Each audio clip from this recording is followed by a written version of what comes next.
Assalomu alaykum hurmatli talabalar. Bugungi mavzuimiz akti bilan taraqqiyot o'rtasidagi aloqa. Ming yillik rivojlanish maqsadlari, ta'lim va sog'liqni saqlash akti va kadrlarni tayyorlash kabi mavzularda gaplashamiz. Ming yillik rivojlanish maqsadlari ming yillik sammiti deb chiqqan. 2000-yilda jahon tarixida va Birlashgan Millatlar Tashkiloti tarixida muhim voqea bo'ldi. Ming yillik sammiti muhim global chaqiriqlarga e'tiborni qaratish uchun 189 ta mamlakat rahbarlarini to'pladi. Ular ushbu dunyoni butun insoniyat uchun yaxshiroq qilish majburiyatini o'z zimmalariga oldilar. Davlatlar qashshoqlikka qarshi kurashish, asosiy xizmatlardan, asosiy turlardan bahramand bo'lishni yaxshilash, kasalliklar tarqalishini kamaytirish va atrof muhitni himoyalash uchun kuch-g'ayratini birlashtirish borasida noyob imkoniyatga ega bo'ldilar. Ming yillik deklaratsiyasi 21-asrga mo'ljallangan global kun tartibini belgilab berdi va hamda ming yillik rivojlanish maqsadlari sifatida ma'lum bo'lgan 8 ta aniq maqsadga erishishga qaratilgan vazifalarni qo'ydi. Shunday qilib, ming yillik deklaratsiyasi jahon yetakchilarining azmu qarorlarini aks ettiradi. 2015-yilgacha bo'lgan davrda rivojlanishning xaritasi hisoblanadi. Ming yillik rivojlanish maqsadlari nima? Ming yillik rivojlanish maqsadlari jahon yetakchilari qashshoqlik darajasini pasaytirish va kishilar farovonligini oshirish bo'yicha muhim harakatlarni o'zaro kelishib olgan doira. U rivojlanishning bir-biri bilan o'zaro bog'liq, aniq muddatlar, vazifalar hamda ko'rsatkichlarga ega bo'lgan 8 maqsadni ko'rsatib beradiki, ularga qarab maqsadlarga qanchalik erishilganligini aniqlash mumkin. Ming yillik rivojlanish maqsadlari jahon hamjamiyati sa'y-harakatini kishilar hayotini jiddiy va o'lchab bo'ladigan darajada yaxshilashga erishishga yo'naltiradi hamda erishilgan natijalarni baholash mezonlarini belgilab beradi. Bular: birinchi maqsadi o'ta qashshoqlikka va ochlikka barham berish. Ikkinchisi umumiy boshlang'ich ta'limga erishish. Keyingisi ayollar va erkaklar tengligini rag'batlantirish va ayollarning huquq hamda imkoniyatlarini kengaytirish, ya'ni gender tenglikka erishish. To'rtinchisi bolalar o'limini qisqartirish. Beshinchisi onalar salomatligini yaxshilash. Keyingisi orttirilgan immunitet tanqisligi sindromi, ya'ni SPID, bezgak va boshqa kasalliklarga qarshi kurashish. 7-maqsadi ekologik barqarorlikni ta'minlash va so'nggisi rivojlanish maqsadida global hamkorlikni shakllantirish bo'ladi. Kambag'allikning global o'lchovi. Kambag'allikning miqdorini xalqaro ko'lamda o'lchash uchun kambag'allik chizig'ining yagona ko'rsatkichidan foydalanadi. Kishi xarid qobiliyati prioriteti bo'yicha 1 AQSh dollaridan kamiga yashasa, u o'ta iqtisodiy qashshoqlikda hayot kechirayotgan hisoblanadi. Mamlakatlar bo'yicha nisbiy valyutalar xarid qobiliyatini o'lchaydi. Ko'p mamlakatlar o'z kambag'allik chizig'i ko'rsatkichini o'z mamlakatlari xususiyatlari hamda rivojlanish sharoiti asosida o'zlari belgilashadi. O'zbekistonda kam ta'minlanganlikni qisqartirish maqsadida qanday choralar ko'rilmoqda? Hukumat hamkorlar bilan o'zaro jipsi munosabatda kam ta'minlanganlik holatini tahlil etish va kambag'allikka qarshi kurash siyosatini amalga oshirish uchun bir qator ishlarni bajardi. Muvaffaqiyatlarimizni ming yillik rivojlanish maqsadlari bilan qiyoslaganda O'zbekistonda ming yillik ma'ruzasini imzolagan mamlakat sifatida ming yillik rivojlanish maqsadlariga erishish bo'yicha o'z majburiyatlarini bajarmoqda. Hukumat bu maqsadlarning milliy rivojlanishda muhimligi hamda dolzarbligini e'tirof etgani holda donor tashkilotlar va fuqarolik jamiyati bilan hamkorlikda o'z milliy vazifalari hamda ming yillik rivojlanish maqsadlari bo'yicha ko'rsatkichlarni ta'riflashga kirishdi. Milliy ekspertlar guruhi tegishli vazifalar va ko'rsatkichlarni belgilash yo'li bilan har bir maqsad bo'yicha rivojlanish yo'nalishlarini tahlil qilish uchun muhim qadamlarni qo'ydi. 8 milliy rivojlanish maqsadlari ming yillik rivojlanish maqsadlari quyidagicha berilgan. Kam ta'minlanganlik va qoniqarsiz oziqlanishni qisqartirish, boshlang'ich va o'rta maktablarda ta'lim sifatini oshirish, ayollar va erkaklar tengligini rag'batlantirish hamda ayollarning erkak huquq va imkoniyatlarini kengaytirish, bolalar o'limini qisqartirish, onalar salomatligini yaxshilash, SPID, AIDS, ya'ni sil kasalligi va bezgakka qarshi kurash, ekologik barqarorlikni ta'minlash, O'zbekiston va rivojlanish maqsadida global hamkorlik. Asosiy tendensiyalar va kambag'allikning konsentratsiyalanishi. Rivojlanayotgan mamlakatlarning ko'pchiligida kabi aholining eng nochor guruhlari qishloq aholisi, ko'p bolali oilalar, nogironlar, ishsizlar ma'lumot darajasi past kishilar hamda boquvchisini yo'qotgan ayol bo'lgan oilalardir. Boquvchisi ayol bo'lgan oilalardir. Daromad darajasi kam ta'minlanganlikning asosi bo'lsa-da, yagona aniqlovchisi emas. Hozir O'zbekistonda kam ta'minlanganlik sog'liqni saqlashdan, ta'limdan, kommunal xizmatlarning toza suv va tegishli sanitariya sharoiti singari asosiy turlaridan bahramand bo'lish sifati bilan bog'liq. Shunday qilib, kambag'allik darajasini pasaytirishni boshlash 1000 yillik rivojlanish maqsadlariga erishish bilan chambarchas bog'liq bo'lgan kompleks vazifadir. 1997-yilda O'zbekiston ta'lim sohasida islohotlarni amalga oshira boshladi. Aholi farovonligini oshirish strategiyasiga rioya qilib, hukumat ta'lim sifatini oshirish uchun katta hissa qo'shdi. Maktab ta'limini rivojlantirish davlat umummilliy dasturi o'z oldiga quyidagi maqsadlarni qo'yadi. Umumta'lim maktablari infratuzilmasini mustahkamlash va rivojlantirish, maktablarni zamonaviy o'quv va laboratoriya uskunalari, kompyuterlar, o'quv qo'llanmalari hamda o'quv materiallari bilan ta'minlash, o'qitish metodikasi va o'quv dasturlarini yaxshilash, o'qituvchilar malakasini oshirish, ularni samarali tayyorlash va qayta tayyorlash tizimini rivojlantirish, o'qituvchilarni undash darajasini oshirish. Bundan tashqari, hukumat aholi kam ta'minlangan qatlamlarni qo'llab-quvvatlashga qaratilgan qator choralarni ko'rdi. Hukumat 2002-yildan kam ta'minlangan oilalardan bo'lgan o'quvchilarga tekin o'quv qo'llanmalar bera boshladi. Yetim va ota-ona qarovisiz qolgan bolalar davlat tomonidan to'liq ta'minlanmoqda. 1997-yildan boshlab kam ta'minlangan oilalar bolalariga qishki kiyim-kechak tekin berilmoqda. O'zbekiston ta'lim tizimiga yirik mablag'lar sarflamoqda. Binobarin, hukumatning istiqbolda bashariy resurslar sifatini ta'minlash borasidagi g'ayrat-shijoatiga tan berish darkor. O'zbekistonda boshlang'ich va o'rta ta'limdan umumiy bahramandlikka global 1000 yillik rivojlanish maqsadlariga boshlang'ich sana bo'lgan 1990-yildayoq erishilgan. Ta'lim tizimi duch keladigan muammolar ko'pligiga qaramay, rasmiy statistik ma'lumotlarga ko'ra, boshlang'ich maktablarning deyarli barcha o'quvchilari o'rta ta'lim tayanch darajasini 5-sinfiga yetib borishini ta'kidlash muhim. Imkoniyati cheklangan bolalar boshlang'ich ta'limdan umumiy bahramand bo'lish garchi ta'minlangan bo'lsa-da, bu imkoniyati cheklangan bolalar uchun muammoligicha qolib kelmoqda. Ko'p nogiron bolalar maktabga qatnashmaydi. Shu bois ularning bundan keyingi farovon ma'lumot olish tashvishli ishlardan bo'lib qolmoqda. Gender tushunchasi bevosita ayollarga taalluqli emas. U erkaklar bilan ayollar o'rtasidagi ijtimoiy o'zaro munosabatni bildiradi. Bu tushunchadan jamiyat erkaklar va ayollarga ajratib bergan ijtimoiy rollarni belgilash uchun foydalanadi. Shunisi yanada muhimki, u erkaklar va ayollar ijtimoiy hamda iqtisodiy rivojlanishdan xilma-xil yo'llar bilan qay tariqa manfaat ko'rishni tushunishda ko'maklashadi. Gender tadqiqotlari madaniy, ijtimoiy, iqtisodiy tafovutlar erkaklar hamda ayollarning oiladagi, ishdagi va umuman jamiyatdagi roliga qay tarzda ta'sir etishini ko'rsatadi. Xotin-qizlar qo'mitasi rahbari ayni mahalda bosh vazir o'rinbosari hisoblanadi. Butun mamlakat miqyosida xotin-qizlar ishtirokida qarorlar qabul qilishda mutanosiblikni ta'minlash uchun viloyat xotin-qizlar qo'mitalari rahbarlari,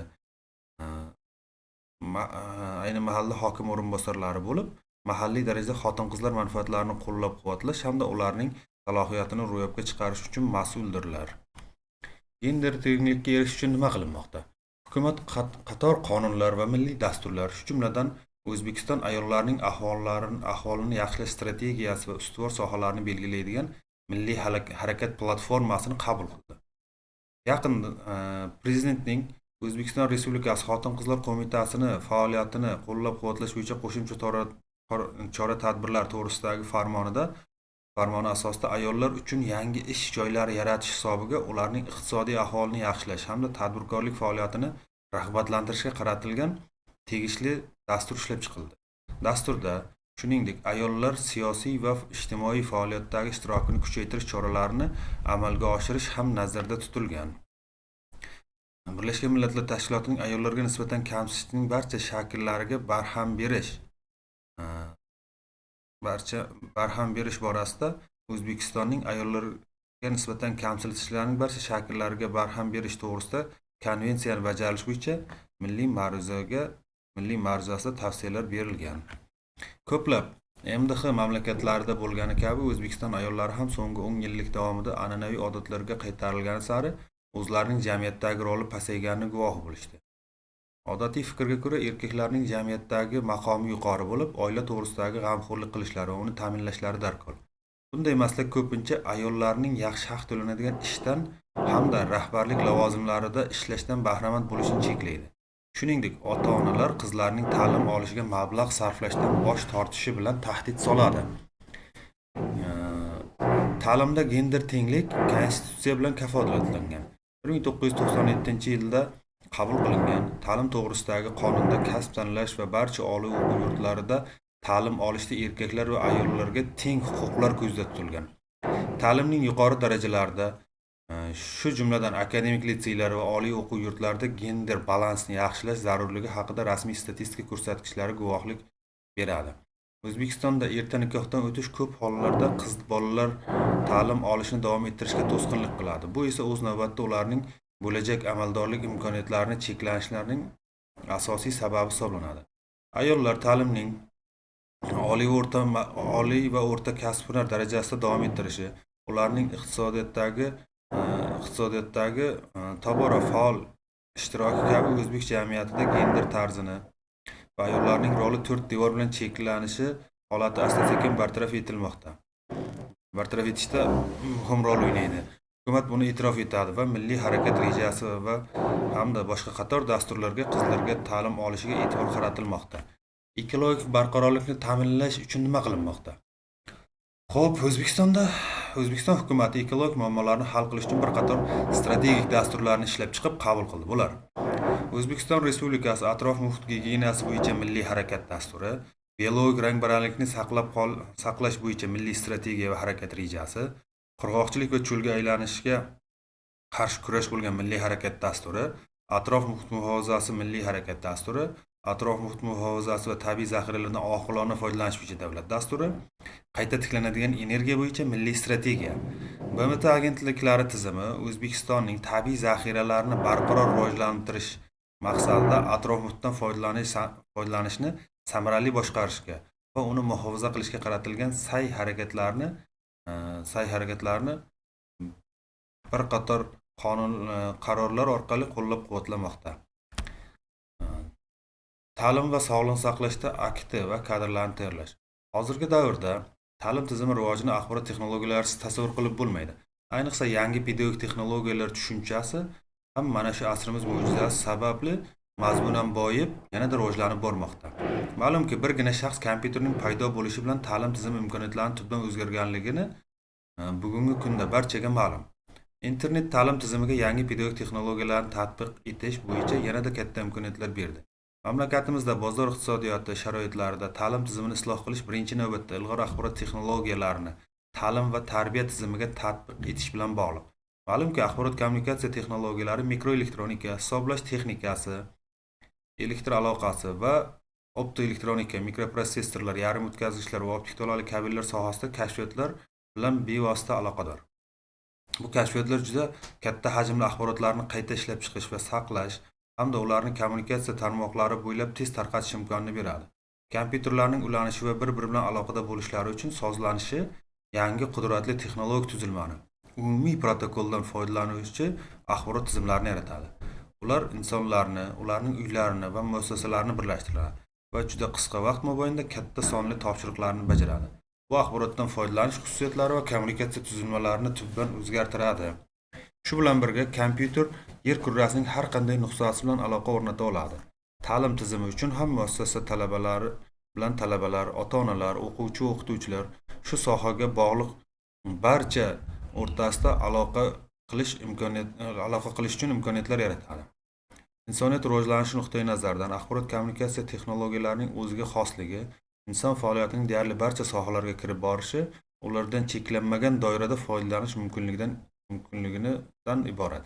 Bundan tashqari, axborot kommunikatsiya texnologiyalari insonning rivojlanish jarayonida 3 ta asosiy yo'nalishda to'siqlarni ilgari mumkin bo'lmagan katta samara bilan yengib o'tishga imkon beradi. Bilim olish yo'lidagi to'siqlarni yengish, ijtimoiy hayotda ishtirok etishni ta'minlash yo'lida to'siqlarni yengish iqtisodiy imkoniyatlarni kengaytirish yo'lidagi to'siqlarni yengish.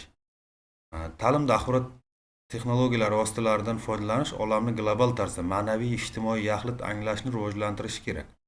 Hozirgi vaqtda juda katta sonli internet resurslari, shu jumladan shubhali xususiyatdagilari ham mavjud.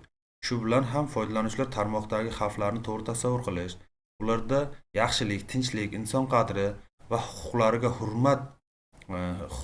hurmatiga salbiy ta'sir ko'rsatuvchi g'oyalarga asoslangan resurslarga qarshi immunitetni shakllantirish kerak. Ulardan foydalanishda talabalarning axborotni to'g'ri qabul qilishlari, ularning psixologik xususiyatlari va kompyuter oldida o'tkazilgan vaqt sanitariya-gigiyenik me'yorlar bilan tanish bo'lishlari zarur. Xo'sh, boshlang'ich ta'limda axborot kommunikatsiya texnologiyalari. Hozirgi davrda maktabgacha tarbiya hamda boshlang'ich ta'lim yoshida bolalar ham bemalol mobil telefoni, noutbuk, planshet va boshqalardan foydalana oladilar. Ayrim ota-onalar kelajakda kichkintoylar maktabdagi darslarda ruchka va qalamlardan emas, balki faqat klaviaturadangina foydalanadilar deb o'ylamoqdalar. Ha, albatta, zamonaviy axborot kommunikatsiya texnologiyalari ta'lim amaliyotiga faol kirib bormoqda. Buni inkor eta olmaymiz. Zamonamiz bolalarining axborot kommunikativ salohiyatini belgilashga xizmat qiluvchi tarbiyaviy va rivojlantiruvchi masalalarni yechish, xotiralarni mustahkamlash, diqqatlarni jamlash, tasavvurlarni kengaytirish, ularda ijobiy xislatlarni shakllantirish, faol fikr yuritishga undovchi turli ta'limiy darslar tobora ko'proq ishlab chiqilmoqda. Kompyuter axborotlarni qayta ishlashda eng zamonaviy qurilmalar, ta'limda qudratli texnik vosita hamda o'quvchilarning ruhiy rivojlanishlarida ota-onalar va o'qituvchilarga tengi yo'q yordamchi bo'lishi mumkin. Davrimizning jajji bolajonlari ham axborot manbai sifatida kitoblardan ko'proq televideniya, video, kompyuter qurilmalarini afzal biladilar. Keyingi 10 yilliklar mobaynida tug'ilgan kichkintoylar dunyoni yangi zamonaviy kompyuter va mobil telefonlar bilan anglab, o'sib ulg'aymoqdalar. Shaxsning har tomonlama barkamol bo'lib yetishida zarur bo'lgan atrofdagilar bilan muloqot, faol harakatlanish, kitoblar mutolaasi kabi ta'lim-tarbiyada muhim bo'lgan omillardan tobora kam foydalanilmoqda. Ma'lumki, kompyuterdan uzoq vaqt mobaynida foydalanishda inson organizmida ayrim salbiy yuklamalar, aqliy, ko'rish va jismoniy zo'riqishni keltirib chiqaruvchi ta'sirlari mavjud. Ta'lim jarayonida, xususan boshlang'ich ta'limda kompyuterdan keng foydalanishda avvalo kompyuter texnikasining bolalar organizmiga ta'sirini yaxshi anglagan holda ish tutish zarur. Keyingi vaqtlarda har bir sohada axborot kommunikatsiya texnologiyalarini joriy etish davr talabi ekanligini nazarda tutib, mamlakatimiz ta'lim tizimida ham ulardan keng foydalanmoqda. Xususan dars mashg'ulotlarida, aktiv vositalari ta'lim samaradorligini oshirayotganligi haqida ko'plab fikrlar bildirilmoqda. Zionet axborot ta'lim tarmog'ida dars mashg'ulotlari yanada qiziqarli va samarali qilish uchun ko'plab resurslarni taqdim etmoqda. Ma'lumki, ta'lim jarayonida foydalanish uchun quyidagi dasturlardan foydalanish tavsiya etilmoqda. Kompyuter ta'limiy dasturlari, ko'ngilochar dasturlar, bu borada ham talay dasturlar ishlab chiqilgan bo'lib, turli-tuman metodlar yordamida ta'lim samaradorligini ko'tarishda foydalaniladi. Boshlang'ich ta'lim yoshidagi o'quvchilar uchun mo'ljallangan kompyuter o'quv dasturlari. Bolalar uchun ta'limiy kompyuter dasturlari o'yin shaklida ishlab chiqarilgan bo'lib, sabab aynan o'yin qaroqlik faoliyati bolalarda yetakchi bo'lib hisoblanadi. Bunda kompyuter vositasida jarayonni asosan tashkil etishiga e'tibor qaratish zarur. Bugungi darsimiz shulardan iborat. Rahmat. Keyingi darsgacha sog' bo'linglar.